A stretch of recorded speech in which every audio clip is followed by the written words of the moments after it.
Bonjour à tous, bienvenue Gabriel à notre podcast Fabrique A.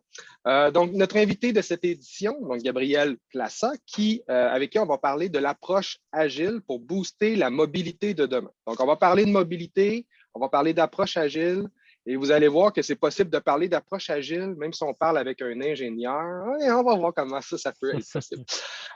Pour ceux qui ne le connaissent pas, Gabriel, c'est le fondateur de la Fabrique des mobilités, FAMMOB France, une association, et tu me corriges, qui favorise l'émergence et l'adoption opérationnelle des communs, qui sont, on en reparlera, mais je vais dire, résumé des ressources ouvertes et mutualisées. Exactement. Pour construire des mobilités durables, efficaces, inclusives. Des gros mots. Qu'est-ce que ça veut dire, ces mots-là? Peut-être qu'on peut explorer aussi. Donc, vraiment, merci d'être là.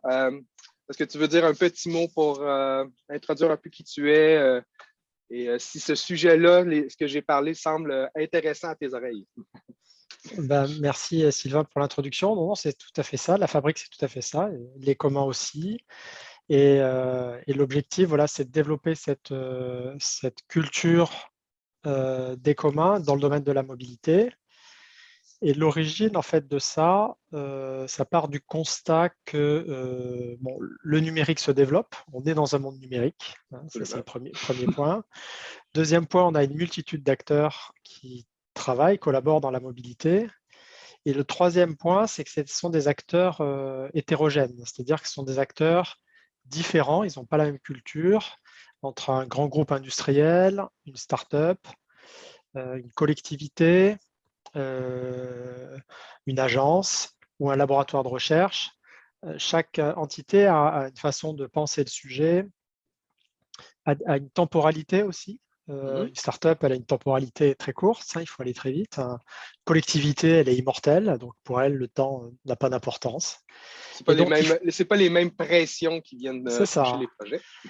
Et pourtant, ils sont obligés de collaborer. Et donc, l'hypothèse de départ, ça a été de dire, si on met ici et là des communs, donc des ressources ouvertes, utiles aux acteurs, comme elles sont ouvertes, ces différents acteurs pourront travailler ensemble sur la ressource. Et en travaillant ensemble, ils vont mieux se connaître, mieux se comprendre et peut-être mieux collaborer. Voilà, ça, c'est l'hypothèse de départ. Et pourquoi, puis là, c'est avec la discussion ici, mais pourquoi tu penses que ça a pris du temps avant qu'ils réalisent que ça prenait des communs puis que ça prenait quelque chose de concret et non pas juste des volontés de collaboration, juste des négociations, que ça prenait quelque chose de concret? Pourquoi ça a pris autant de temps? Je pense qu'on ne le formulait peut-être pas comme ça. Il y a toujours eu des communs, par exemple, sur les standards. Un standard, c'est un commun. De la connaissance que produit un laboratoire, en général, c'est public, c'est publié, donc c'est un commun.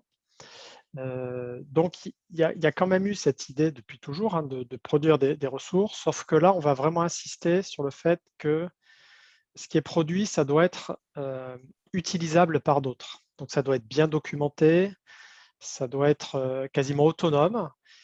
Et en plus, on essaye de favoriser une communauté d'acteurs autour de la ressource pour la développer, pour inviter des nouveaux à la faire progresser, pour la faire connaître, etc. Donc, le mot communauté que tu emploies est très, très important dans ce que tu décris. Tout à fait. Ouais. C'est vraiment les deux qui sont importants. La ressource et la communauté. Tout à fait. Et là, on est un peu plus en mobilité. Est-ce que tu parles beaucoup de communs technologiques ou tu restes ouvert sur les communs de connaissances quand on parle de communs aujourd'hui dans la fabrique des mobilités?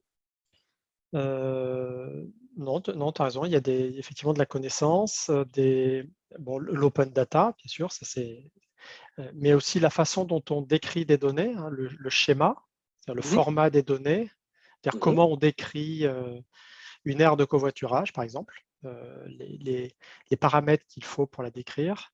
Donc ça, c'est un commun. Bien sûr, des logiciels, jusqu'à du matériel physique, du hardware, sur lequel on travaille, notamment sur la voiture électrique. Et donc là, on ne se lève pas un matin, Gabriel, en se disant, bon, on va faire des communs. Donc ça, c'est quelque chose qui est arrivé au cours de ta carrière.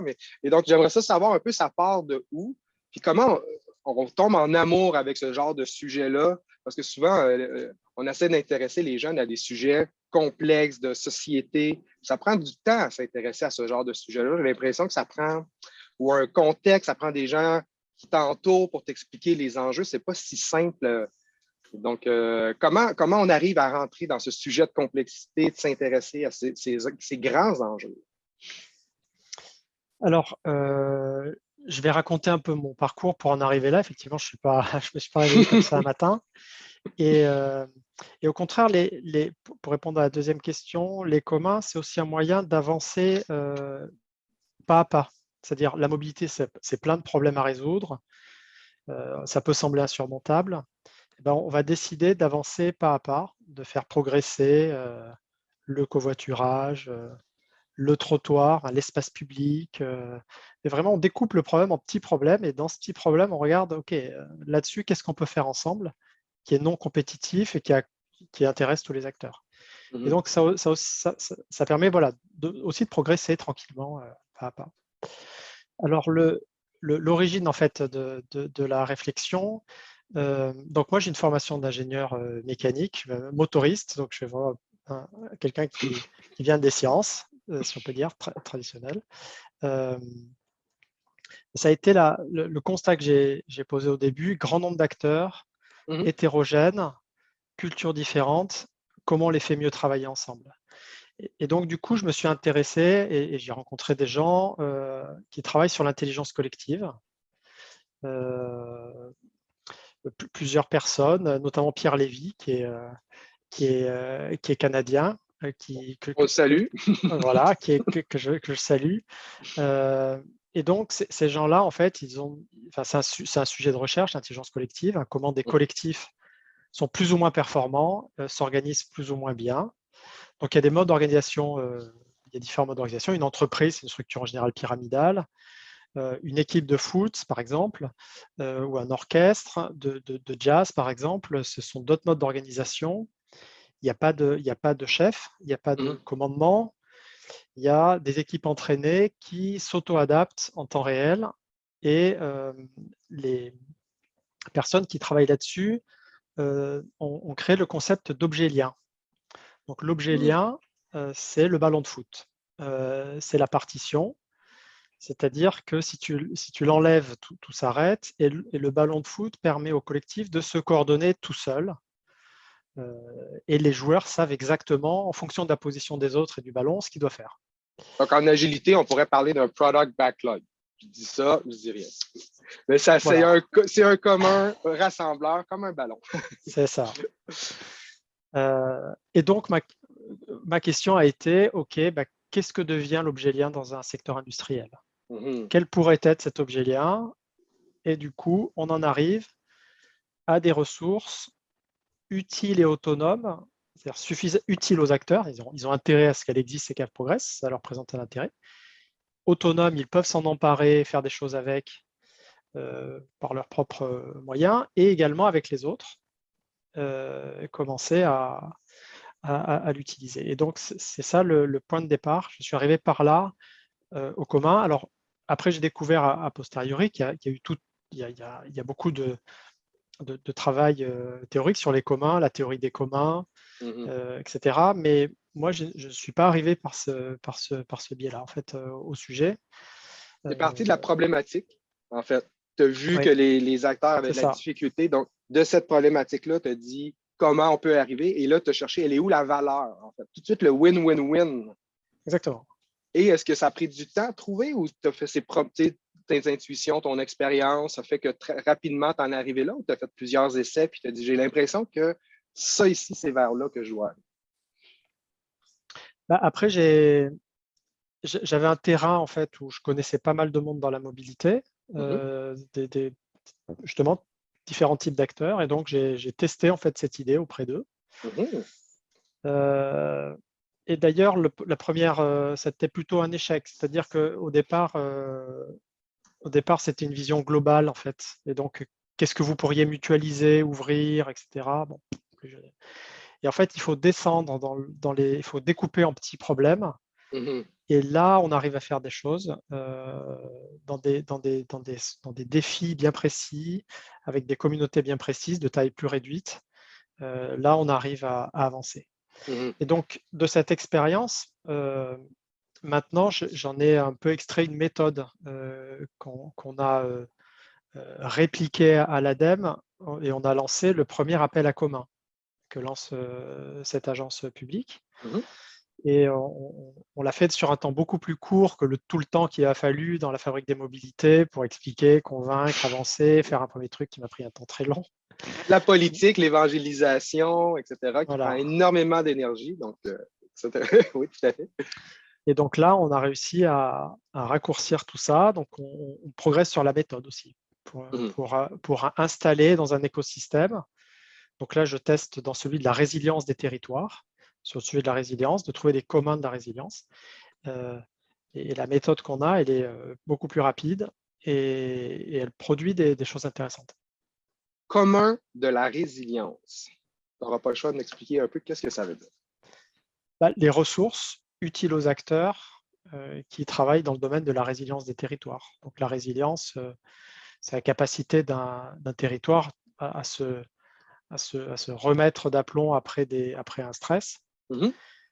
Et donc, on a découpé ce gros, parce que ce truc, c'est flou, la résilience des territoires, on l'a découpé en défis, dans l'agriculture, les transports, dans des verticales, et puis, dans l'autre sens, comment on partage des données et de l'information dans ces sujets-là, comment on prend des décisions, c'est-à-dire comment les territoires, donc citoyens, élus, entreprises, etc., prennent des décisions en matière de résilience.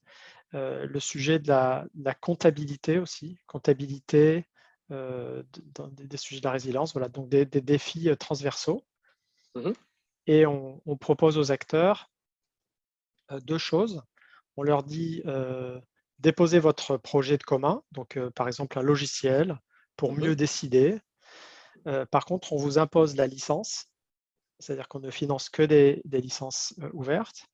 Et le deuxième changement, le projet que vous déposez, il est public. Tout le monde peut voir votre projet. Et donc ça, c'est un effet qui est hyper intéressant, c'est que du coup, les autres acteurs peuvent rejoindre des projets qui sont en construction. C'est mobilisateur. Ouais, très mobilisateur. On peut fusionner des projets qui sont assez proches, parce qu'au final, comme les livrables sont publics, eh bien, les acteurs ont intérêt à maximiser l'utilisation de l'argent public et à vraiment produire les ressources qui leur sont utiles. Donc, ce que tu racontes un peu, c'est qu'on n'a aucune idée à quel point on travaille tous sur la même chose, mais dans des organisations séparées. Des fois, on ne sait juste pas que. Et si on pouvait arriver à mettre nos énergies ensemble, on avancerait beaucoup plus vite. Mais là, tu m'as parlé tantôt de plein de projets. Première question. Est-ce que le COVID-19 a accéléré ce projet de résilience des territoires? Est-ce que c'est une des contraintes qui arrivent comme ça qu'on ne peut pas prédire, mais qui accélèrent peut-être un projet? Ça a probablement toujours été important, la résilience, mais qui a peut-être donné un peu plus de poids sur cet aspect-là? Oui, je pense que ça l'a fait monter dans l'actualité, ça donnait des exemples concrets aux personnes qui en doutaient encore. Donc oui, ça a été un accélérateur. Après, dans des cas très concrets de la santé, il y a eu des projets open source sur les respirateurs, sur les masques, sur tout ça, donc très, très opérationnel. Mais oui, ça a aidé à faire bien comprendre ce concept à ceux qui n'avaient pas saisi. Ouais. Je ne sais pas si c'est de toi que j'ai vu ça, mais je pense que c'est quelque part les chauffeurs de taxi, à cause du tourisme qui est complètement inexistant, ben, ils n'ont plus de travail, donc ils ont fait des jardins sur leur toit de voiture. Et il y a une communauté de chauffeurs de taxi qui se promènent avec des jardins communautaires. Donc, oui, c'est ça. C'est toi qui as partagé ça? C'est ça, j'ai vu ça, je trouvais ça hallucinant. Et oui, c'est vrai ça. C'est extraordinaire. Mais là, je revenais par rapport au COVID, puis je parlais d'opportunités parce que quand tu décris ça, c'est tellement de chantiers qui doivent tous aller en parallèle. On ne peut pas tout faire en même temps. Et en agilité, on parle souvent de, oui, les choses sont parallèles, puis on va où est-ce qu'il y a de l'attraction, où est-ce que là, ça fonctionne. C'est pas bloqué, on avance, on va mettre sur le côté, on n'abandonne pas. Comment on gère cette complexité, cette panoplie de projets en parallèle qui quelque part, doivent se recouper à certains moments parce que des fois, un projet est bloqué parce que l'autre n'est pas assez avancé. Oh, nouvelle technologie débloque. Comment on arrive à faire ça? Effectivement, dans l'appel à commun, on essaye, par exemple, de ne pas abandonner des projets. C'est-à-dire qu'on va hiérarchiser, on va dire effectivement, celui-là est prêt il manque juste de l'argent et tout le reste est prêt. Par contre, les autres, continuer à travailler avec la communauté pour aller chercher des ressources. Donc, on a fait une cartographie de richesse. De quoi j'ai besoin, et toi, qu'est-ce que tu peux proposer? Et donc, des richesses, bien sûr, des richesses monétaires, mais ça, c'est facile. Mais compétences, moyens d'essai, territoire d'expérimentation, etc. Tout ça, ça nécessite, entre guillemets, juste de la rencontre, du matching et les choses peuvent se faire. Donc, on a mis en place ce système un peu de place de marché, de richesse, pour aider à ça. Et après, on refait des animations par thématique aussi, pour que les gens se rencontrent, parce qu'il y a une temporalité aussi des personnes. On ne peut pas tout faire en ligne, donc les gens doivent se connaître, se rencontrer, discuter. Et donc, on redécoupe soit par sujet, donc agriculture, etc., soit par territoire. Et pour essayer que ces choses-là se passent après dans la vraie vie. Et ce qui est important aussi, c'est de bien savoir, voilà, ce projet produit ça et ce projet-là a besoin de ça. Les entrées-sorties des différents projets. Et tu parles de temporalité. C'est long développer un commun, c'est long mobiliser et tu as parlé d'un aspect super important. Tu veux que ce commun-là devienne autonome. Ça veut dire que la communauté supporte, le développe, etc. Et donc, cette temporalité-là, on est dans les startups qui veulent aller vite. Les gens veulent avoir des résultats rapidement pour avoir des subventions, etc. Donc, on est comme sur deux modes complètement différents. Comment on réconcilie les deux pour dire, OK, on doit faire des services rapides, on doit régler des problèmes, éteindre des feux. Mais si on fait juste éteindre des feux, il va toujours y avoir des feux qui vont s'allumer. Donc, il faut quelque part planifier, préparer, construire une infrastructure. Puis là, c'est deux temps complètement différents. Comment on réconcilie? Ça, c'est un vrai sujet, la temporalité des communs. J'ai d'ailleurs écrit un article de blog là-dessus, le temps des communs. Parce qu'il y a une espèce d'émergence. À un moment donné, ça prend beaucoup de temps. Et puis d'un coup, parce que tous les ingrédients ont été rassemblés, pas tout à fait par hasard, mais des fois un peu, il y a effectivement un pas qui est fait sur un temps assez rapide. Et donc, je pense que c'est ça qu'il faut. La préparation, on ne peut pas savoir le temps que ça va prendre. Et puis, à certains moments, on peut accélérer une étape de production, d'amélioration de la ressource. Et là, il ne faut pas le louper, parce que les personnes qu'on a rassemblées, elles peuvent aussi partir faire autre chose. Donc là, il faut figer ça et leur donner les moyens d'aller vite, quoi. Et là, j'ai le goût de te poser la question parce que c'est FAMOB France. Nous, on est FAMOB Québec.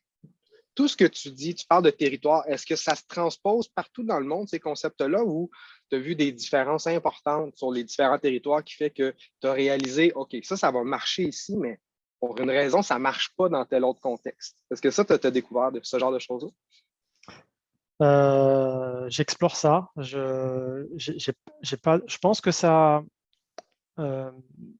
Les communs par nature, ils n'ont pas de frontières, hein, ils sont ouverts. Donc, ça facilite aussi des projets internationaux. Par exemple, l'application de traceur, elle a été développée aux États-Unis, on la teste en France, elle va être testée à Montréal. Et ça se fait assez facilement parce que la ressource, elle est documentée, etc. Donc, puis je m'excuse de te couper, mais on est loin de proudly made in. Voilà, c'est ça. Voilà. Tout le monde en a une partie.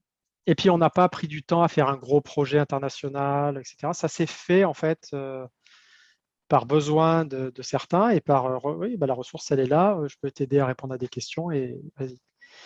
Et puis après, il y a des aspects, je pense, culturels. Moi, je travaille un petit peu avec la Chine et l'Asie, qui a une autre culture de la propriété intellectuelle. Et donc, je pense qu'il y a des choses à apprendre auprès d'eux, parce qu'ils vont très vite aussi sur la réutilisation, la recombinaison de choses qui existent. Et donc, comment ça, on peut en tirer pour en tirer profit, on peut l'intégrer dans nos démarches. Donc, il y a aussi de la culture quand même des organisations. Ils ont vraiment l'habitude de réutiliser ce qui a été fait ailleurs, de l'améliorer, de le recombiner avec ce qu'ils ont envie de faire. Donc là, ça touche beaucoup les sujets d'expérimentation, d'approche agile dans la conception de développement de solutions de mobilité. Là. Et donc, comment l'agilité, l'expérimentation accélère en fait, comme la recherche d'informations, la livraison de valeur, ou selon toi, est-ce que c'est ce que tu remarques, que ça facilite les interactions? Comment ça l'aide, l'expérimentation et l'agilité, tu dirais? Ça va fort. Enfin, les acteurs qui s'intéressent à ce sujet, bon, d'abord, c'est généralement des gens qui sont plutôt, qui ont plutôt des affinités avec ces approches itératives et agiles. Et donc, ça va renforcer leur pratique et peut-être que dans l'entreprise, ça va élargir le champ le nombre de personnes, le champ où on met ces pratiques en œuvre. Et puis, ça fait monter en compétence aussi des acteurs des territoires, des collectivités qui n'avaient pas forcément intégré avant, quoi. Et expérimentation dit échec ou Ah ben, dit apprentissage par itération. Qu'est-ce que ça veut dire pour toi, expérimentation, dans un concept? Parce qu'en startup, expérimentation, c'est, on va dire, échouer vite. Est-ce qu'une communauté peut échouer vite? Donc, c'est quoi le contexte de l'expérimentation puis échec? comment oui, il y a des échecs, oui, partout et sans arrêt. Non, enfin, le truc, c'est de capitaliser, ouais, de capitaliser et de le documenter aussi comme un apprentissage pour les autres, quoi. Donc là, on en voit d'ailleurs les trottinettes qui se font jeter dans le canal en France. On ne s'attend pas à ça. Comment on réagit à ça? Donc, c'est un échec, mais c'est un apprentissage aussi. Et là, ça devient moins un échec. Oui, et puis au final, on voit bien que en fait, le dialogue entre les opérateurs de trottinettes et les collectivités, c'est pas le même qu'au début. Là, il y a un vrai dialogue, il y a des échanges de données, il y a des contrats.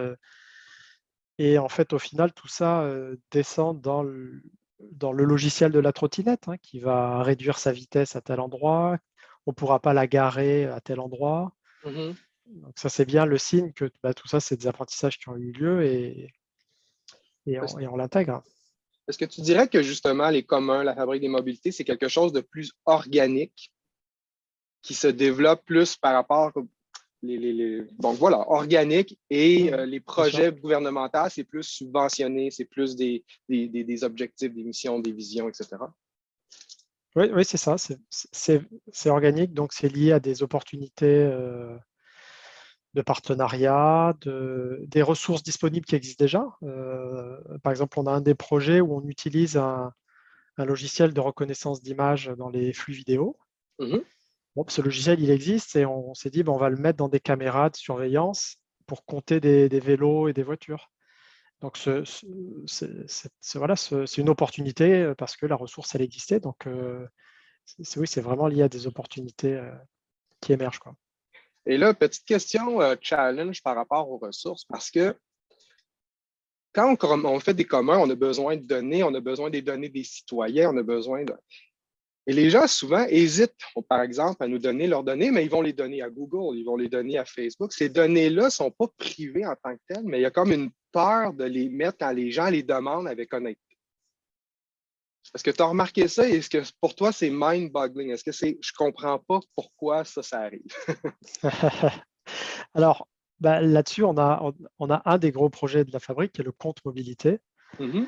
qui est pour essayer justement devant ce constat que tu as décrit, on développe une solution où les personnes vont se créer un compte une seule fois pour leur déplacement pour tous les modes.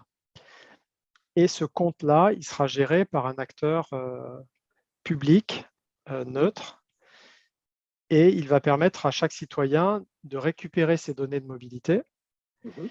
et ensuite de pouvoir bénéficier, en fonction de ses pratiques de mobilité, d'incitations, soit de son entreprise, soit de sa collectivité. Et également, ces données-là, elles vont permettre à la collectivité de mieux connaître les mobilités des citoyens. Mhm. Et donc, ce projet, il a vraiment vocation à essayer de résoudre justement ce paradoxe ou ce problème que les GAFA ont beaucoup de données, ont plus de connaissances que les collectivités publiques, et ça pose des questions de politique publique. Ouais. C'est un peu, c'est comme si on faisait plus confiance à ces compagnies-là de créer l'écosystème qu'à nous-mêmes de créer cet C'est écosystème-là. ça, c'est ça, c'est ça. Et Et donc, ce compte, il va essayer de rééquilibrer cette asymétrie, quoi. Et donc, c'est beaucoup de formation. C'est beaucoup pour réussir à amener les gens à changer leur façon de voir les GAFA, puis dire, OK, mais nous, on est capable de faire ce qu'ils font. C'est pas juste eux. Donc, comment on arrive à former puis changer les mentalités des gens avec qui on travaille? Donc, y a-t-il des projets que tu as par rapport à ça pour la formation et tout ça? Oui, on a effectivement fait des formations sur l'open source, les communs. Il y a aussi par exemple, la Commission européenne aussi. Enfin, il y a d'autres acteurs qui mettent en avant maintenant l'open source et l'utilisation de l'argent public pour produire des logiciels ouverts. Donc, il y a d'autres acteurs publics et des acteurs même privés et donc tout ça, c'est un faisceau d'informations, et petit à petit, les gens se disent, OK, je peux plus ne pas regarder ça. Ça répond pas à tout, mais à certains endroits, c'est quand même mieux, quoi. Voilà, de plus en plus, ça répond, du moins, aux choses. Voilà, Il y a une transition. c'est ça. J'aimerais peut-être finir sur une note très positive, en ce sens où un projet que tu es particulièrement fier de la Fabrique des mobilités, ou quelques highlights pour motiver les gens à voir que c'est pas juste des geeks qui sont en train de développer des trucs, mais qu'il en ressort des choses vraiment le fun. Puis ça pourrait donner le goût au monde d'embarquer. Euh, Il y a des projets, il y en a plein. Il y a des projets où on est à l'initiative, mais qui a été réalisé par d'autres acteurs, notamment publics, comme le registre de preuves de covoiturage, Mhm, qui permet de certifier que des personnes covoiturent, et donc pour ces personnes pour recevoir des incitatifs. Après, il y a le projet que je viens de mentionner, le compte mobilité, où là, on est beaucoup plus impliqué. mhm, Le projet de caméra aussi, qui est un petit projet, mais qui est très concret, qui permet à des collectivités qui ont déjà des caméras de vidéosurveillance partout, mhm. de produire de la donnée de trafic, de compter des vélos, des voitures, quasiment sans surcoût, gratuitement. Et puis un dernier qui est plutôt sympa, c'est de la deuxième vie des trottinettes. On Mhm. a lancé un challenge qui va bientôt se finir, avec tous les opérateurs de trottinettes, justement, et l'objectif, c'est de réfléchir à la deuxième vie. C'est-à-dire quand les opérateurs décident de jeter les Mhm. trottinettes, nous, on dit, ben, on va réfléchir à des usages, des composants Économie de la circulaire un trottinette, peu, là. voilà, pour faire autre chose avec les composants ou les objets entiers, les trottinettes entiers. Et donc, il y a eu 10 équipes qui ont développé des idées là, pendant plusieurs mois, et on va bientôt les présenter. Et du coup, ça, c'est documenté, c'est-à-dire que les, les idées, elles seront open source, et potentiellement, ça peut effectivement faire d'économie circulaire, ça peut créer de nouveaux modèles d'affaires, et puis ça peut obliger les opérateurs qui achètent des trottinettes Mhm. à l'inclure dans leur cahier des charges pour les futures trottinettes. Parce que c'est ça, on a beau manifester puis dire arrêtons de polluer la planète, c'est une transition lente, puis il faut que les gens embarquent, il faut que les transitions soient, et c'est le changement de mentalité, comme c'est pas d'arrêter nécessairement de consommer, mais l'objet, s'il y a C'est une ça, deuxième vie, une troisième vie, on récupère les c'est ça. composantes, ben, on a peut-être moins de problèmes de minerais. En fait, j'ai découvert un site web, humanprogress.org, qui met beaucoup de nouvelles comme ça qui montrent que le monde ne va pas si mal que ça, en fait. On a beaucoup de ressources, beaucoup de talents. C'est juste d'exploiter tout ça, en fait. Oui, tout à fait, aux bons endroits, au bon moment. Donc, ben, écoute, merci énormément pour ton temps. Donc, vous voyez que c'est quoi la Fabrique des mobilités? C'est ça, c'est plein de projets, donc plein de territoires d'expérimentation, plein d'invitations aux gens qui sont intéressés, des passionnés, à aller apprendre, à aller contribuer.